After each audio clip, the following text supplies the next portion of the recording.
Escola Bíblica Dominical, fonte de aprendizado do Departamento de Ensino Bíblico da Igreja Evangélica Assembleia de Deus em Londrina, Estado do Paraná.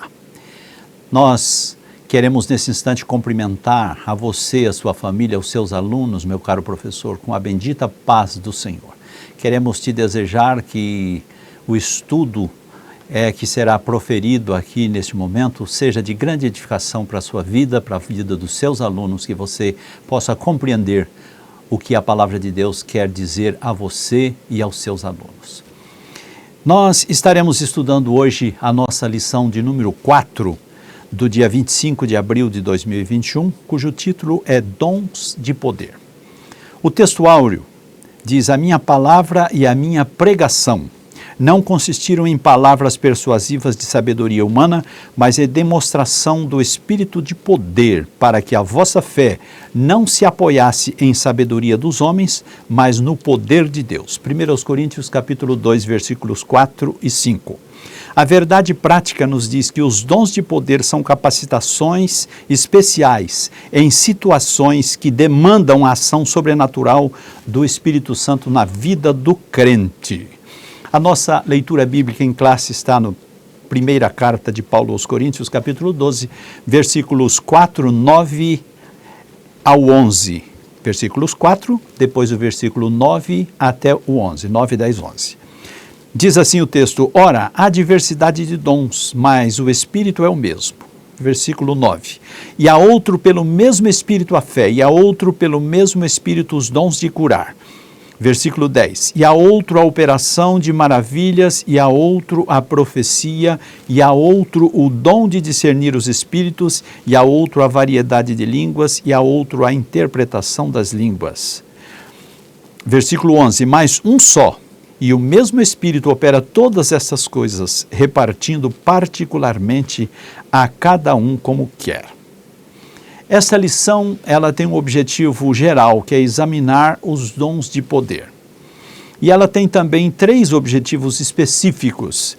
Primeiro deles, definir o que significa dom da fé. Número 2, evidenciar biblicamente os dons de curar. E número 3, discorrer a respeito do dom de maravilhas. A nossa introdução nos diz o seguinte, que segundo o teólogo Stanley Hort classifica os dons de 1 Coríntios 12, do versículo 8 ao 10, em 3 categorias: revelação, poder e expressão, tendo 3 dons em cada categoria. E a lição que iremos estudar hoje é sobre os dons de poder.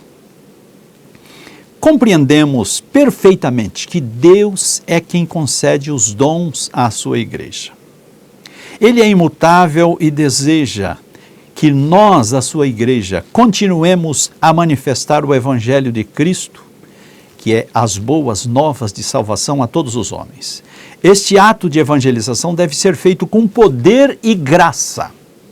Mas isto quando temos como prioridade o ato de servir ao próximo e, através deste ato, glorificar o santo nome de nosso Deus. Portanto, queridos irmãos, busquemos com zelo os dons de poder, pois eles são indispensáveis à igreja da atualidade. Sabemos que o ministério terreno de Jesus foi marcado por inúmeros milagres, principalmente as curas divinas. Os discípulos que acompanharam Jesus nos seus últimos anos de vida humana e nos seus 3 últimos anos, que foi o seu ministério, eles tiveram o privilégio de presenciar inumeráveis milagres realizados por Jesus. Com isto, eles, comprovando pessoalmente estes maravilhosos acontecimentos, eles adquiriram fé e experiência para dar continuidade nesta prática depois da morte e ressurreição do Senhor. Assim sendo, nós podemos comprovar através da história eclesiástica que a igreja do primeiro século também operou maravilhas no poder do Espírito Santo. Entre os primeiros cristãos, sobejavam os dons de poder, pois foram eles as testemunhas oculares dos primeiros milagres operados por Jesus no poder e na virtude do Espírito Santo. Analisando minuciosamente estes acontecimentos, podemos dizer: se Jesus não mudou e os dons espirituais são para a igreja de hoje, por que razão não vemos as manifestações dos dons de poder em nosso ambiente com mais frequência? É uma pergunta. Será falta de conhecimento a respeito do assunto ou será porque é por causa do mau gosto, né? Ou será por causa do mau uso, não mau gosto, mau uso? Será falta de conhecimento ou será por causa do mau uso que alguns fazem das dádivas divinas? Às vezes, há muitas pessoas que fazem um uso diferente, um uso não bíblico dos dons espirituais. A razão primária dos dons de poder é a glorificação do nome do Senhor. E muitos estão fazendo uso desses dons para angariar fama para si e glória para si. Se existe uma coisa que Deus nunca abriu mão, é a glorificação que lhe é devida, ao seu nome. Veja o que diz Isaías 42, versículo 8, ele diz: eu sou o Senhor, este é o meu nome, a minha glória, pois, não a darei a nenhum outro. Então Deus não abre mão da sua glória. Se existe coisa que Deus não abre mão, é da glória que lhe é devida. Então, se estes acontecimentos, se esses dons estão acontecendo com mais frequência no nosso meio, é exatamente por causa do mau uso. As pessoas estão usando os dons espirituais para se autopromover. E não é este o sentido bíblico dos dons espirituais. É para glorificar o nome do Senhor. Sabemos que estes dons são necessários para a igreja.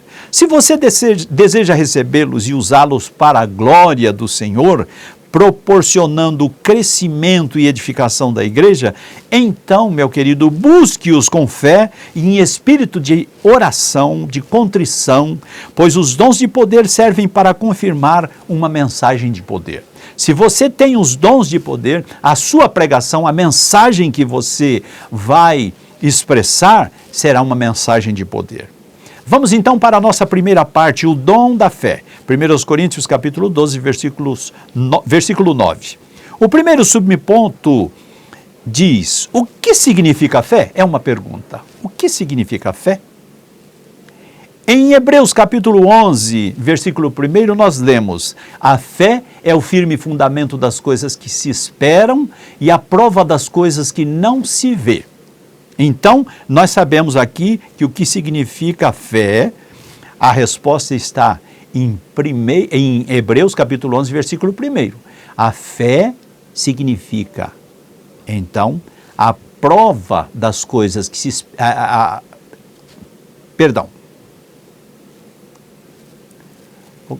Vou gravar de novo o primeiro subponto. Primeira parte, o dom da fé. 1 Coríntios capítulo 12, versículo 9. O que significa fé? Em Hebreus capítulo 11, versículo 1, nós lemos: a fé é o firme fundamento das coisas que se esperam e a prova das coisas que não se veem. Essa é a definição bíblica sobre a fé, pois traz em seu bojo a total confiança e dependência absoluta em Deus. O capítulo 11 da carta aos Hebreus, ele é descrito na palavra de Deus, na Bíblia, ele é descrito como a galeria dos heróis da fé. Se você ler todo o capítulo 11, você vai ver que é uma galeria dos heróis da fé. Com esse texto, nós aprendemos que se tivermos fé, se tivermos a nossa fé aumentada em Deus, fundamentada em Deus, prosperada em Deus, nós temos toda a fundamentação para que as operações divinas e sobrenaturais sejam realizadas entre nós. O segundo subponto diz sobre a fé como dom. O dom da fé é distinto, é diferente daquela fé que recebemos por ocasião da nossa conversão. A fé que recebemos no momento da nossa conversão a Cristo, nós denominamos fé salvífica. Paulo escreve aos Romanos que a fé vem pelo ouvir, e ouvir pela palavra de Deus, Romanos 10 e 17. Ainda ele escreve na carta aos Efésios, capítulo 2, versículo 8, ele escreve, porque pela graça sois salvos por meio da fé. Isso não vem de vós, é dom de Deus. Não vem das obras para que ninguém se glorie, porque somos feitura sua, criados em Cristo Jesus, para as boas obras, as quais Deus preparou para que andássemos nelas. Efésios capítulo 2, versículos 8 ao 10. Também devemos distingui-la da fé como o fruto do Espírito citado em Gálatas 5 e 22. O dom da fé é a capacidade que o Espírito Santo concede ao crente para realizar coisas que transcendem a esfera natural da vida. Esta fé tem como objetivo sempre a edificação da igreja. O corpo da igreja é o corpo de Cristo.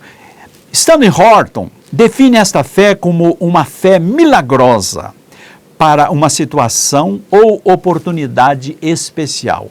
Então, ele define esse termo como fé milagrosa para uma situação ou oportunidade especial.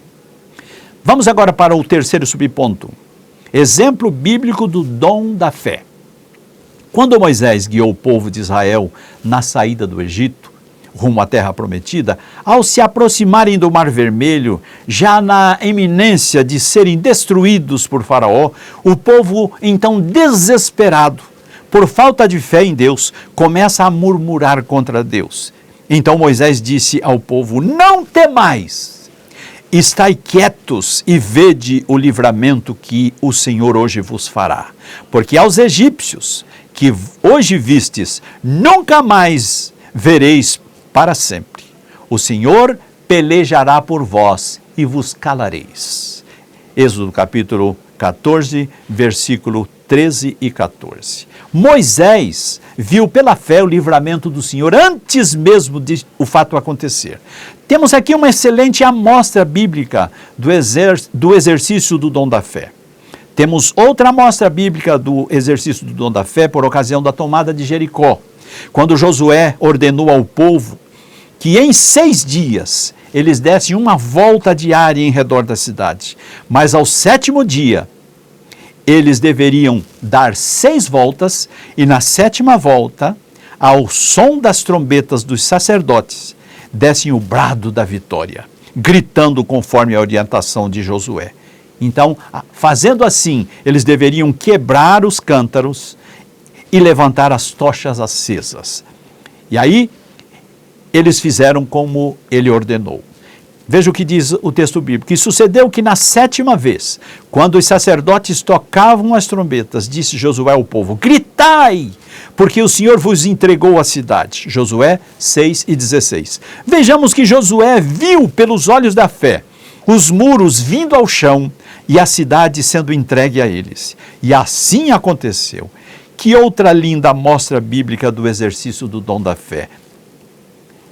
Com isto, nós percebemos que o Espírito Santo concede aos crentes o dom da fé, para que ele possa realizar coisas que transcendem a esfera natural da nossa compreensão, visando a edificação da igreja. O que você me responderia se eu te perguntasse: o que é fé? A resposta, como dissemos no início, está em Hebreus 11:1. A fé é o firme fundamento das coisas que se esperam e a prova das coisas que não se veem. O que é fé salvífica? Fé salvífica é a fé proveniente da proclamação do Evangelho. Esta fé leva o homem a se converter a Cristo como seu Salvador. Ao ponto que o dom da fé é a capacidade que o Espírito Santo concede ao crente para realizar coisas que transcendem a vida natural e a nossa compreensão humana. Vamos agora para a segunda parte, dons de curar. 1 Coríntios, capítulo 12, versículo 9. O que são dons de curar? São recursos de caráter sobrenatural para serem usados na cura de qualquer tipo de enfermidade. Por isso que a expressão está no plural. Quem cura não é o crente que ora, mas é Deus, de acordo com a sua soberania, segundo a sua vontade, segundo o seu querer e a seu tempo. Ele concede os dons segundo o conselho da sua vontade, segundo a sua sabedoria e no momento certo. Por isso no Antigo Testamento, o Todo-Poderoso se apresenta como Jeová Rafá, o Senhor que sara, o Senhor que dá saúde. Êxodo capítulo 15, versículo 26, Salmo 103, versículo 3, que diz: é Ele que perdoa todas as tuas iniquidades e sara todas as suas enfermidades. A concessão desses dons à igreja deve-se à necessidade da urgente proclamação das boas novas do Evangelho ao não crente. Esse não crente que outrora não tinha fé, mas depois de ouvir a mensagem salvífica, tendo sido convencido pelo Espírito Santo, porque a Bíblia diz que é o Espírito Santo que convence o mundo. Quando está falando do mundo, está falando do ser humano, não é o mundo cósmico. Está falando do ser humano, que convence o mundo, ou seja, convence o homem do pecado, da justiça e do juízo. Então, este homem, esta mulher, esta pessoa, este ser humano, convencido pelo Espírito Santo, ele passa então a crer para a salvação, arrependendo-se dos seus pecados. E esses sinais hão de acompanhar aqueles que crerem. Veja o que disse Jesus em Marcos capítulo 16, versículos 15 e 16. Ele diz: em meu nome expelirão demônios, falarão novas línguas, pegarão em serpentes, e se beberem alguma coisa mortífera, não lhe fará mal algum. Se impuserem as mãos sobre os enfermos, os curarão. Eles serão curados, eles ficarão curados. Mas isso quando a gente faz esse ato, quando a gente coloca as mãos sobre os enfermos em nome de Jesus. Porque o homem não tem poder de curar. Quem tem poder de curar é Jesus. Marcos capítulo 16, versículos 15 e 16. Vamos agora para o segundo ponto, a redenção e as curas. Quando Paulo tratou dos males que afligem a criação como resultado do pecado da humanidade, ele escreveu que não só ela, mas nós mesmos, que temos as primícias do Espírito, também gememos em nós mesmos, esperando a adoção, a saber, a redenção do nosso corpo. Romanos 8, 23. Apesar de o crente ser redimido pelo Senhor através da obra expiatória de Jesus lá na cruz do Calvário, o crente ainda aguarda a redenção do seu próprio corpo. E isso acontecerá na volta de Jesus, no arrebatamento da igreja, quando nós formos transformados, que recebermos um corpo glorificado, esta é a plena redenção do nosso próprio corpo. Enquanto não recebermos um novo corpo imortal, incorruptível, incontaminável, nós ainda estaremos sujeitos a toda sorte de doenças. Todavia, o nosso consolo é que há pelo menos 4 razões para vermos que Deus continua curando hoje em dia. A primeira razão é que a cura divina é bíblica. E a Bíblia, por ser inspirada pelo Espírito Santo, ela é válida para os dias de hoje. O escritor aos Hebreus nos diz que Jesus Cristo é o mesmo ontem, hoje e será eternamente. Hebreus capítulo 13, versículo 8. A segunda razão é que ela está incluída na obra expiatória de Cristo no Calvário. O ensino bíblico sobre a cura forma um paralelo com o ensino sobre a salvação. É Ele que perdoa as suas iniquidades e sara todas as suas enfermidades. Então, a enfermidade, ela pode ser física ou espiritual. O sangue de Jesus é suficiente para nos curar. A terceira razão acha-se na convergência dos ensinos bíblicos sobre a salvação e a natureza da humanidade. O ser humano é um ser integral, tricotômico, composto de espírito e alma e corpo. Jesus, ao curar as pessoas, antes de curar o seu físico, ele os perdoava, curava a sua alma, curava o seu espírito. A quarta razão e a última razão é a crença de que a salvação deve ser entendida, em última análise, como restauração do mundo caído. Porque Deus é contra o sofrimento humano. Deus não criou a mim e a você para viver sofrendo enfermidades, sofrendo dores físicas, dores emocionais. Não. Deus nos criou para viver eternamente para a glória do seu nome. Deus é contra o sofrimento humano, pois não é este o resultado da sua vontade, mas isto é consequência da queda. E a Bíblia diz, em Romanos capítulo 3, versículo 23, porque todos pecaram e destituídos estão da glória de Deus. Ainda Romanos capítulo 6, 23 diz que o salário do pecado é a morte, porque todos pecaram, os homens estão sujeitos a receber o salário do pecado. E o salário do pecado é a morte. O que é a morte, que aqui o texto se refere, é a separação eterna de Deus. É a separação eterna de Deus. Mas ainda bem que a parte B do versículo diz que, mas o dom gratuito de Deus é a vida eterna por nosso Senhor Jesus Cristo. O salário do pecado é a morte, mas o dom gratuito de Deus é a vida eterna por nosso Senhor Jesus Cristo. Vamos agora para o subponto 3, a necessidade desses dons. Existe uma variedade de manifestações dos dons de cura. Sua concessão à igreja deve-se ao fato de que Deus quer dar saúde ao seu povo. Os dons de curar são necessários à igreja da atualidade. Hoje nós precisamos dos dons de curar. No mundo incrédulo que vivemos, em que a medicina se desenvolve rapidamente, o ser humano pensa que pode superar Deus. Mas a Bíblia diz que toda boa dádiva, todo dom perfeito, desce do alto, do Pai das luzes, em que não há mudança, nem sombra de variação.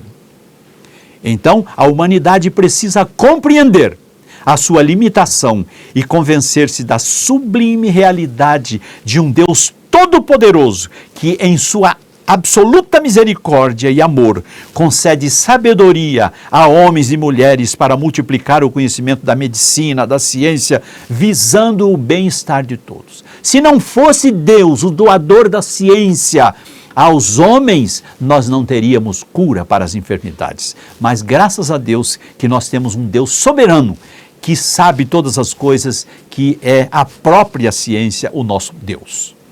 Quanto aos dons de curas, são manifestações de poder sobrenatural do Espírito Santo. E esses dons ele colocou à disposição da Igreja de Cristo para que a humanidade reconheça que Deus tem o poder de sanar todas as enfermidades. Então, a humanidade tem que reconhecer isto. Vamos agora para a terceira parte da nossa lição, que fala sobre o dom de operação de maravilhas. 1 Coríntios capítulo 12, versículo 10. O dom de operação de maravilhas, o primeiro subponto. Este dom realiza obras extraordinárias, além do poder humano. O dom de operação de maravilhas altera a ordem natural das coisas consideradas impossíveis e impensáveis. Aquilo que nem sequer imaginamos que pode acontecer, acontece com o dom de operação de maravilhas. Um exemplo de operação de maravilhas, embora muito relacionado com a cura divina, todavia podemos citar aqui no caso a cura de Naamã. O profeta Eliseu nem sequer viu o general Naamã.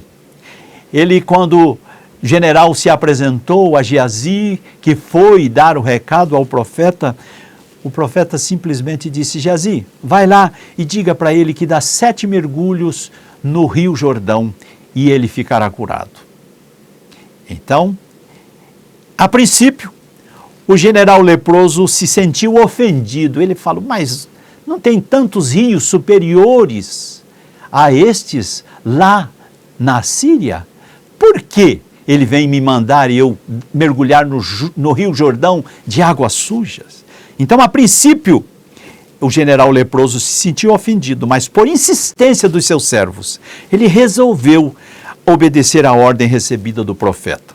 Foi, mergulhou as 7 vezes, saiu curado e saiu convertido. Se você ler o capítulo 2, o capítulo 5 de 2 Reis, segundo livro de Reis, versículos 14 até o 19, você vai perceber que ele pediu até uma viagem de terra para que ele pudesse fazer um altar lá na sua terra, para que ele pudesse oferecer sacrifício a Deus. Então ele saiu dali convertido ao Deus de Israel por causa da cura que ele recebeu. No segundo subponto, nós temos aí exemplos bíblicos. Jesus, o nosso mestre, teve o seu ministério grandemente marcado por operações de maravilhas. Percebam que ele repreendeu o vento e o mar, e estes se aquietaram. Mateus capítulo 8, versículos 23 ao 27. Em Caná da Galileia, ele transformou água em vinho da melhor qualidade, sem que ninguém percebesse. Ele não fez nenhuma mágica, chegou lá e pediu que trouxessem a água aí, e fez lá um pim-perelim-pim-pim. Não, ele não precisou fazer nada disso. Ele mandou encher as 7 talhas de água e depois disse, leva ao mestre Sala. Levaram e a água já estava transformada em vinho. Então ele transformou a água em vinho da melhor qualidade, sem que ninguém percebesse. Muitas vezes ele atestou o seu maravilhoso poder sobre a natureza que fora criada para a sua glória. Todas as coisas foram feitas por ele, e sem ele nada do que foi feito se fez. É o que ele disse e João escreveu lá no capítulo 1, versículo 3. João escreve, veio para o que era seu, mas os seus não o receberam. Mas a todos quantos o receberam, deu-lhes o poder de serem feitos filhos de Deus. Todas as coisas foram feitas por ele, e sem ele, nada do que foi feito se fez. Foi ele que fez todas as coisas. Aleluia! Outro destaque de operação de maravilhas em seu ministério é o caso da ressurreição do filho da viúva de Naim. Lucas 7, 11 ao 17. Temos ainda outro milagre de operação de maravilha, no caso, a ressurreição de Lázaro, que estava morto há 4 dias, já em impossível estado de decomposição. Veja bem que quando ele mandou que Marta tirasse a pedra, ela disse, Senhor, já cheira mal, faz 4 dias. Se trazendo para as nossas palavras aqui no dito popular, nós diríamos, já está fedendo, Senhor. Mas ele disse, Marta, não disse para você que se creres verás a glória de Deus? Tira a pedra, Marta. E ela mandou que a pedra fosse removida, quem sabe eles já todo mundo com a mão no nariz, mas Jesus gritou, Lázaro, sai para fora. E o Lázaro saiu. Então, isso aí é um milagre, um dos milagres que Jesus realizou. Ele ressuscitou também a filha de Jairo. Está em Marcos capítulo 5, 21 ao 43. O nosso Deus é o Deus das coisas impossíveis. Lucas capítulo 1, versículo 37. Por isso, ele domina sobre a morte. 1 Coríntios capítulo 15, versículo 55, diz assim, onde está, ó morte, a tua vitória? Onde está, ó inferno, o teu aguilhão? Pois ele não mudou. Hebreus 13, 8 diz, Jesus Cristo é o mesmo ontem, hoje e será eternamente. Ele dá os dons à igreja para que esta realize o trabalho de evangelização e divulgação do seu reino, desde que tudo seja feito para a glória do seu nome. Não podemos esquecer jamais que quem opera os sinais e as maravilhas é o Senhor e não o homem. Vamos agora para o terceiro subponto, as distorções no uso dos dons de curar e de operação de maravilhas. Temos visto nesses últimos dias muitas inversões de valores com respeito ao uso dos dons espirituais. Pessoas que ao orarem, se julgando detentora de dons espirituais, aplicam a técnica de determinismo para proferir curas e operações de maravilha. Eu determino, ninguém tem direito de determinar. A soberania é toda do nosso Deus.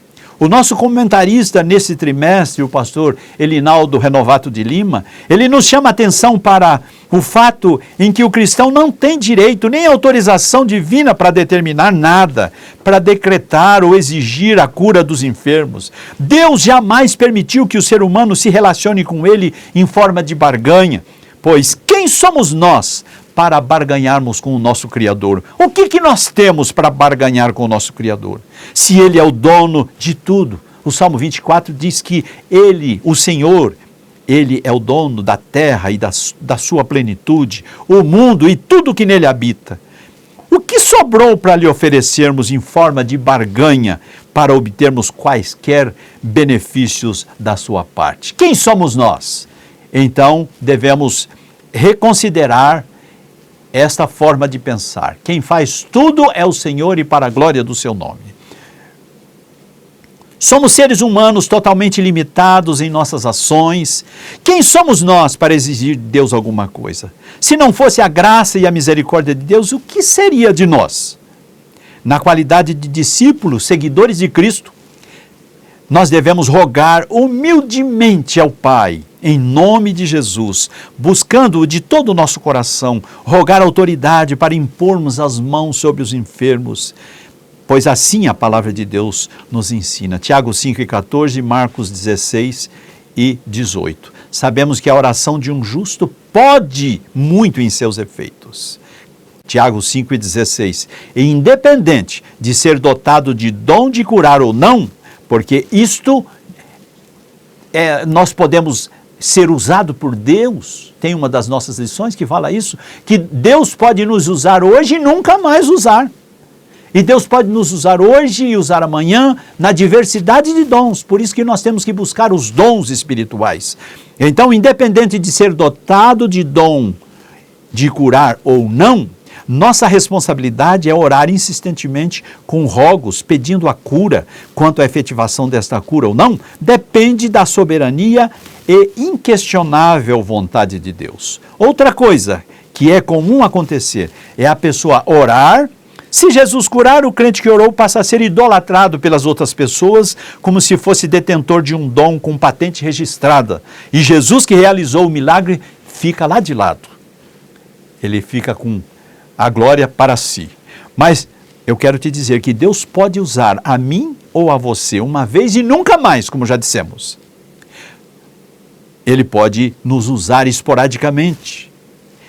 Ele não tem compromisso, principalmente com aqueles que querem usurpar para si a glória que lhe é devida. Já dissemos no início desta aula que se existe algo que Deus não abre mão, é da glória que lhe é devida. Que Deus nos livre e nos proteja desta pretensão, pois somente Ele realiza milagres e concede poder e autoridade para, em seu nome, também realizarmos milagres. João capítulo 14, versículo 12. Mas tudo tem que ser para a glória do seu nome e engrandecimento do seu reino. Quem opera sinais e maravilhas é o Senhor, não o homem. Toda ação decorrente dos dons espirituais vem do Espírito Santo de Deus. E por isso não podemos agendar dias, nem marcar horários para sua operação, porque Deus não é nosso servo, mas nós sim somos servos de Deus. Temos que pedir pela sua misericórdia. Vamos para a conclusão. Deus pode conceder aos seus servos o dom da fé, dons de curar, o dom de operar milagres, mas sempre de acordo com a sua vontade e graça. Jamais podemos nos esquecer que os dons de poder contribuem para legitimar a pregação do Evangelho. Infelizmente, há pessoas que querem utilizar essas dádivas para obterem lucros financeiros e enriquecimento pessoal. Mas Deus não se agrada disso. Isso envergonha o nome de Jesus e mancha a idoneidade da igreja na sociedade. Quem procede desta forma está suscetível ao juízo de Deus, porque a Bíblia diz, é mister que haja escândalo, mas ai daquele por quem o escândalo vier. E um ato desse escandaliza a obra de Deus. A pessoa estará, então, suscetível ao juízo de Deus, que virá no tempo oportuno. Que nós, a igreja, o povo do Senhor, façamos uso dos dons de poder para propagar o Evangelho de nosso Senhor Jesus Cristo e glorificar o nome do Pai, em nome do Filho e no poder do Espírito Santo. Que Deus nos abençoe em Cristo Jesus. Um forte abraço e até a próxima aula. Que Deus te abençoe.